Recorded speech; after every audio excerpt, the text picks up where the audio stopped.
अस्सलाम वालेकुम, welcome back to my channel Mamma's World. कैसी है मेरी प्यारी यूट्यूब फैमिली। उम्मीद करती हूँ आप सब लोग ठीक होंगे। अल्हम्दुलिल्लाह आप सबकी दुआओं से मैं भी बिल्कुल ठीक हूँ। आज की जो पावरफुल जिक्र मैं आप लोगों के साथ शेयर करने जा रही हूँ, इंशाअल्लाह ताला उस जिक्र को पढ़ने के बाद आप अपनी ज़िंदगी में जो कुछ चाहते हैं आपको अल्लाह ताला वो उस हर चीज़ से नवाजेगा। आज की वीडियो मेरी उन सब बहनों के लिए बहुत ज़्यादा इंपॉर्टेंट है जो अपनी ज़िंदगी के मसले मसाइल में घिरी रहती हैं। परेशानी एक के बाद एक उन्हें घेरे रखती है, या फिर कुछ घर ऐसे होते हैं ना जिनमें सुकून नहीं होता, सब कुछ होने के बावजूद भी घर में सुकून नहीं है, जो डिप्रेशन, एंजाइटी या बदसुकूनी का शिकार है। ये वो बातें हैं जो आपको कोई साइकोलॉजिस्ट, ना कोई वेस्टर्न स्पीकर, कोई आपको नहीं बता सकता, क्योंकि उनके पास जिक्र नहीं है। जिक्र हमारे पास है अल्हम्दुलिल्लाह। हर बीमारी का इलाज हमारे कुरान पाक में, हमारी दुआओं में छिपा है। जिंदगी का हर मसला जो है वो हमारे पास है, उसका इलाज, लेकिन हम लोग उसे करना नहीं चाहते, हम लोग उसे पढ़ना नहीं चाहते, हम लोग उसे सुनना नहीं चाहते। आप लोग जानते हैं कि अल्लाह ताला को सबसे ज्यादा कौन सा अमल पसंद है? अल्लाह ताला को एक नौजवान की तौबा बेहद पसंदीदा अमल है। जिस घर में अल्लाह ताला का जिक्र किया जाता है, जिस घर में अल्लाह ताला पे तवक्कुल होता है, अल्लाह ताला उन लोगों पर अपनी रहमतें बरसाता है। अल्लाह ताला उन लोगों की तरफ मोहब्बत भरी निगाह से देखता है जो अल्लाह ताला का जिक्र करते हैं। और जिस घर में, जिस महफिल में अल्लाह का जिक्र हो रहा होता है, वहाँ पे फरिश्ते उस हर एक इंसान के लिए जो जिक्र में शामिल होता है उनके लिए दुआ करते हैं और आमीन भी बोलते हैं। अल्लाह ताला का तकवा इख्तियार करना, क्या आप जानते हैं इसका मतलब क्या है? अल्लाह ताला का तकवा इख्तियार करने से मतलब है कि गुनाहों को छोड़ना, परहेज करना। तकवा मीन्स उन बातों से परहेज करना जो अल्लाह ताला ने मना किया है, उन गुनाहों से परहेज करना। अल्लाह ताला सूरह तलाक में फरमाते हैं कि तुम गुनाहों को छोड़ो, तुम मेरा तकवा इख्तियार करो, मैं तुम्हारी जिंदगी से सारी मुसीबतें निकाल दूंगा। अब बात ये आती है कि शैतान के रहते हम गुनाहों से दूर कैसे रह सकते हैं? शैतान हर इंसान के साथ लगा हुआ है और हर वक्त, यहाँ तक कि हमारी नफ्स में भी शैतान जो है वो रम चुका है। तो अब ऐसा क्या करें जो शैतान हमारे से दूर रहे, जो हम गुनाहों से दूर रह सके? अब मैं जो पावरफुल अमल, पावरफुल जिक्र आप लोगों के साथ शेयर करने जा रही हूँ, अगर कोई 15 मिनट सुबह शाम ये अमल कर ले तो शैतान उसके करीब भी नहीं आ सकता। तो जी वो अमल, वो अस्कार ये है, ला इलाहा इल्लल्लाहु वहदहु ला शरीका लहू लहुल मुल्क व लहुल हम्दु व हुवा अला कुल्ली शैइन क़दीर। आप सब लोग इस तस्बीह के बारे में जानते होंगे, लेकिन क्या आप लोग जानते हैं अगर आप 100 बार भी इसको सुबह शाम कर लें तो शैतान आपके करीब भी नहीं आएगा। और जिस इंसान के पास शैतान नहीं आएगा तो वो गुनाहों से वैसे ही बच जाएगा। उसके बाद हमारी नफ्स, जब हम जिक्र ज़्यादा से ज़्यादा करेंगे तो हम अपने नफ्स पे भी काबू कर सकते हैं। आपको एक बात पता है कि मेराज में जब नबी करीम सल्लल्लाहु अलैहि वसल्लम से हज़रत इब्राहीम अलैहिस्सलाम 7वें आसमान पर मिले तो उन्होंने उनसे क्या कहा? हज़रत इब्राहीम अलैहिस्सलाम ने हमारे नबी करीम सल्लल्लाहु अलैहि वसल्लम से कहा, आप अपनी उम्मत को मेरा एक पैगाम ज़रूर दीजिएगा कि जन्नत में जो दरख्त और पौधे हैं ना, वो आपकी उम्मत की जिक्र हैं। जो जितना ज़्यादा जिक्र करेगा उसकी उतनी ज़्यादा लैंड, उतनी ज़्यादा यहाँ पे पौधे, पेड़ पौधे, उसकी ज़मीन उतनी ज़्यादा यहाँ पे बढ़ती चली जाएगी, उतने उसके बाग हरे भरे होंगे और उतने ही खुशबूदार होंगे। तो ये जो जिक्र हम इस दुनिया में कर रहे हैं, ना कि ये इस दुनिया के लिए बल्कि उस दुनिया के लिए भी, हमारी जन्नत के लिए भी हमारे लिए फ़ायदेमंद है। तो अब यहाँ पे बात आती है कि जिक्र कौन कौन से हमें जिक्र करने चाहिए। जी सबसे पहला जिक्र तो है इस्तग़फ़ार। इस्तग़फ़ार के बारे में पहले भी अपनी वीडियोज़ में बता चुकी हूँ कि किस कदर पावरफुल ये अमल है। जैसे कि आप सब लोगों को पता है कि मैं अपनी हर वीडियो में इस्तग़फ़ार के बारे में बताती हूँ कि इस्तग़फ़ार किस कदर पावरफुल अमल है।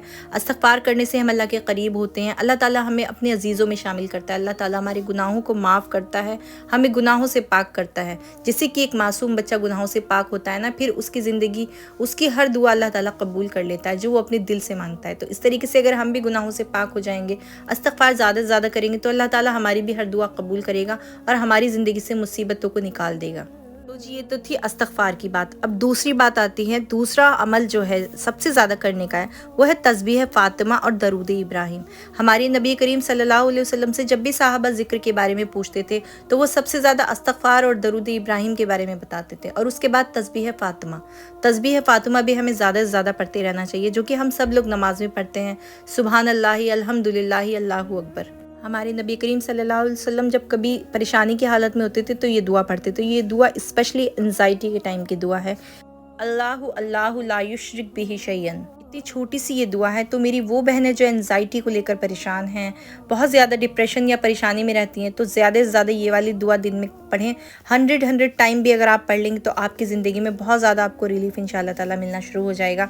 ये छोटे छोटे अज़कार वो हैं जिनके लिए हमें बहुत ज़्यादा देर बैठ के कोई वजीफ़ा नहीं करना होता। वजीफ़े जो हम करते हैं उनकी भी ताकत अलग होती है, लेकिन ये वो चीज़ें हैं जो हम चलते फिरते भी कर सकते हैं। اور اللہ کا ذکر، یہ اذکار تو اللہ تعالیٰ کو اتنے پسند ہیں کہ جو بندہ چلتے پھرتے بھی اذکار کرتا ہے تو اللہ تعالیٰ اس کی زندگی میں رحمتیں نازل کرتا ہے، اس کی پریشانیاں نکال دیتا ہے۔ آپ دن میں ایک ٹائم بنا لیں، جیسے آپ صبح کے ٹائم آپ کو اتنا اذکار یہ کرنا ہے، دوپہر میں یہ کرنا ہے، ایون ڈنر کے بعد اگر آپ واک کرنے جاتے ہیں نا تو آپ اس ٹائم پہ بھی نا، جو واک کر رہے ہیں تیز تیز واک کر رہے ہیں تو اس ٹائم پہ بھی آپ درود ابراہیم، استغفار یا کوئی بھی اس طریقے کے اذکار آپ اپنے بنا لیں کہ مجھے یہ روز رات میں پڑھنے ہیں۔ آپ کو اتنا فائدہ ہوگا کہ آپ کی انرجی بھی بنی رہے گی جب آپ اذکار کر رہے ہوں گے اور واک کر رہے ہوں گے، اور آپ کو لگے گا کہ میری صحت بھی بن رہی ہے اور اسپریچولی بھی آپ جو ہے نا بوسٹ ہوں گے۔ آپ کا مطلب ایسا لگے گا کہ میں واک بھی کر رہا ہوں، اللہ کا ذکر سے میں خود کو پاک بھی کر رہا ہوں، اپنی صحت بھی اچھی کر رہا ہوں۔ تو یہ تو سب سے بیسٹ وے ہے اللہ کا ذکر کرنے کا۔ تو اللہ کے ذکر کے تو اتنے فائدے ہیں نا، ہمارے مطلب فزیکلی فائدے بھی ہیں، مینٹلی فائدے بھی ہیں، اسپریچول فائدے بھی ہیں۔ کیا آپ لوگ جانتے ہیں کہ جنت میں ہم سے ساری عبادتیں لے لی جائیں گی؟ مطلب جنت میں کوئی عبادت کرنے والی نہیں ہوگی، لیکن جو ایک عبادت ہوگی وہ ہوگا اللہ تعالیٰ کا ذکر۔ اللہ تعالیٰ کا ذکر ہم لوگ جنت میں بھی کریں گے انشاءاللہ تعالیٰ۔ تو یہ اتنا پاورفل اور اللہ کے نزدیک اتنا پسندیدہ عمل ہے۔ جب یہ ذکر ہم استغفار کے ساتھ ملا کے کرتے ہیں نا تو اس کی پاور نا اور ڈبل ہو جاتی ہے۔ دیکھیے ہم اللہ تعالیٰ سے معافی بھی مانگ رہے ہیں، اللہ تعالیٰ سے اپنے گناہوں کی توبہ بھی کر رہے ہیں اور اللہ تعالیٰ کا ذکر بھی کر رہے ہیں، تو پھر اللہ ہمیں کتنی محبت سے دیکھے گا نا، اللہ تعالیٰ کو ہمارے اوپر کتنی محبت آئے گی نا کہ میرا بندہ جو ہے اپنے گناہوں سے بھی توبہ کر رہا ہے اور اس کے بعد پھر میرا ذکر بھی کر رہا ہے۔ تو پھر کیسے پاسبل ہے نا کہ اللہ تعالیٰ آپ کی کوئی دعا رد کر دے اور آپ کو پریشانی سے نہ نکالے اور دل سے کی گئی آپ کی دعا نہ سنے۔ میرا وہ اللہ جو 70 ماؤں سے بھی زیادہ مہربان ہے، اس اللہ پہ یقین کر کے دیکھیں، اس اللہ کا تقوی اختیار کر کے دیکھیں، اس کی استغفار اور اذکار زیادہ سے زیادہ کریں، پھر دیکھیں آپ کی زندگی کس طریقے سے بدلتی ہے انشاءاللہ تعالیٰ۔ تو جی آج کی ویڈیو میں اتنا ہی، اب مجھے اجازت دیجیے، اسی طریقے کی نیکسٹ ویڈیو میں آپ سے ملتی ہوں۔ تب تک کے لیے مجھے اپنے دعاؤں میں یاد رکھیے اور اپنا بہت سارا خیال رکھیں اور ان اذکار کو اور دعاؤں کو آج سے ہی اپنی زندگی میں شامل کریں۔ ویڈیو پسند آئے تو زیادہ سے زیادہ شیئر ضرور کیجیے گا۔ جی ملتی ہوں آپ سے نیکسٹ ویڈیو میں، اللہ حافظ۔